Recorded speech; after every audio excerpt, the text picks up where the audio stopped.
Southall. As it says in the book, Mind the gap between visible the train from the and line. platform.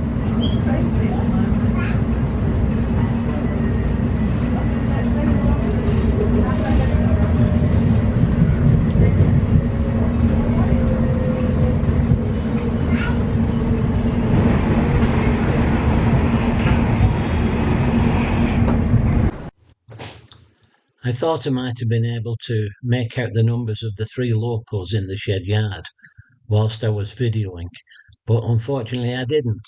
So if any of you know any of those 3 locomotives, I would appreciate it if you could put the numbers in the comments column.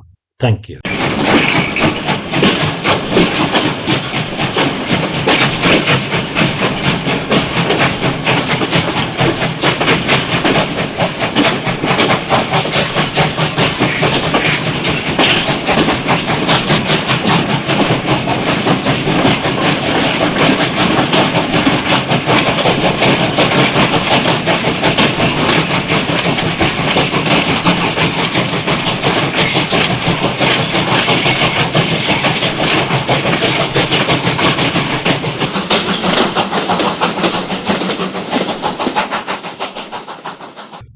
This bridge is the bridge that replaced the original old bridge which led to the shed.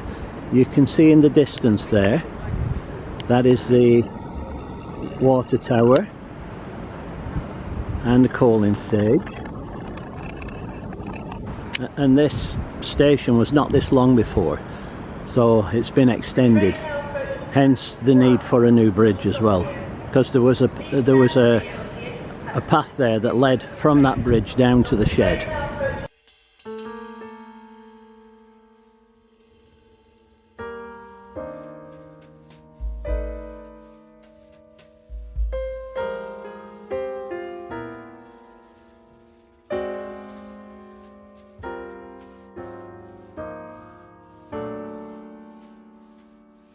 So I'm going to follow the instructions as I usually do and see what remains. That's where I just came out of the station entrance.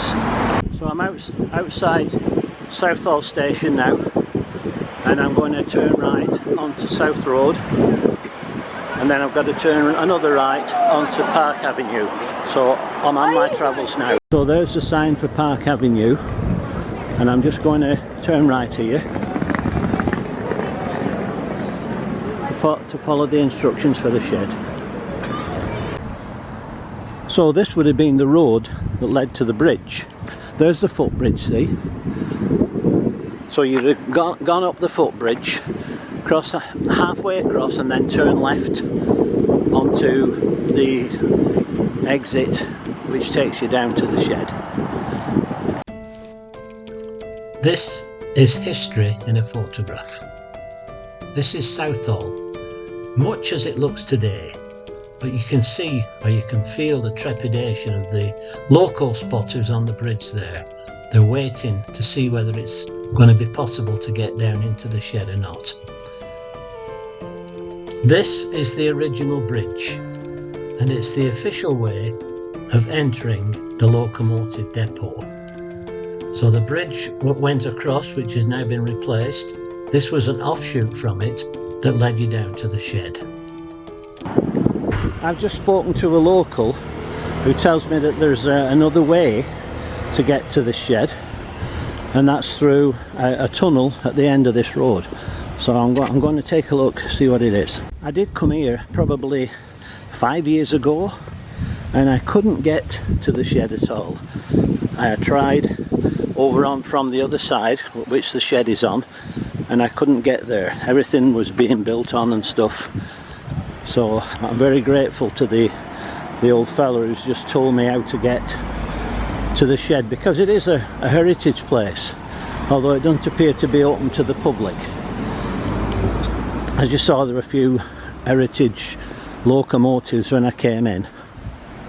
The shed was originally built in 1884, and it was a 6-road through shed.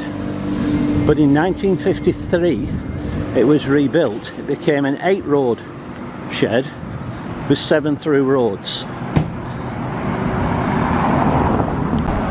It was coded 81C at that time. I'm assuming this is the one because he said Norwood Canal towpath. He said this is the one that takes you through.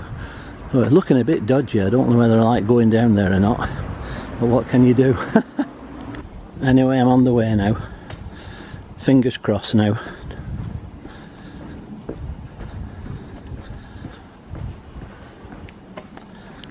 Here we go. I hate these trips when I'm in a bit of a location that I'm not sure of. Anyway, let's hope it works out okay, this.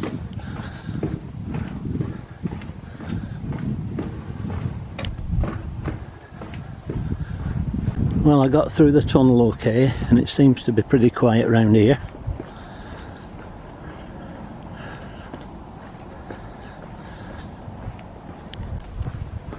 I've got to turn, I'm sure, this right because it's got to be over here, the shed.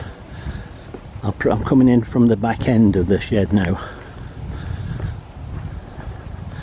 So let's see what happens. It says there, welcome to Southall Depot, but it's not the train depot. Looks like everything's tied up here. I'm not going to get in, am I?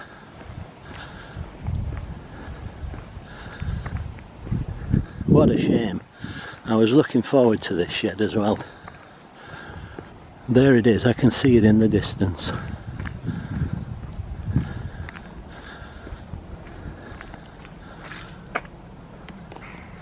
You just about make it out. Well, I'm afraid that's the best I can do for you today. Case of heading back now. So thanks for joining me. It wasn't very successful on that, I'm afraid, and I was anticipating it was going to be a really good one. I thought I could get in at the back. With the gift of hindsight, it should have been possible to get into the shed from the back end. This is where I was on Park Avenue, and this is the path I led that's led under the tunnel here. Brought me to the other side of the railway lines, and then I moved down here. I walked along here and there were all trees and fencing down this side, and then I turned right. Now all the way down here there was fencing all the way down there, and it was large bushes, and this was the DPD entrance here, the depot. So consequently, at one time, as the old man had mentioned to me, it should have been possible to get in from the back end because it shows all these paths here going around, and these take you to the shed along here. So it should have been possible, but on this day my luck was out. So that's having the gift of hindsight, but it's, as I always say, it's very cheap, isn't it? I'm going to try a little bit further down there, see if there's any other possible entrances. And if not, been a bit of a failure this one, 81C. I hope it didn't disappoint you too much. I just spied upon this misused line here. Don't know where it goes to, but it's a bit derelict. This is the other side. Well, it's called Cherry Tree Overbridge, so I don't know what line it's on. I'll check it out later. This was the bridge that I walked over, Cherry Tree Overbridge, and this was the disused line that I saw. The first time I looked, I was looking in this direction. The second time I was looking in this direction, and that is the Brentford line coming from the junction down at Southall. So that solves that mystery. So that is the bridge that I was looking over there. Well, I spoke to the gentleman there, and he was a bus driver. So he gave me the instructions. I've gone the wrong way, so I've got to go back through the tunnel, and instead of turning left, well, yeah, I would turn left to go to the station, but I'm looking for a bus now. So he's advised me to go straight on. So I know where I'm going now. So thanks again for joining me, and I'll be with you again soon, hopefully. Bye for now.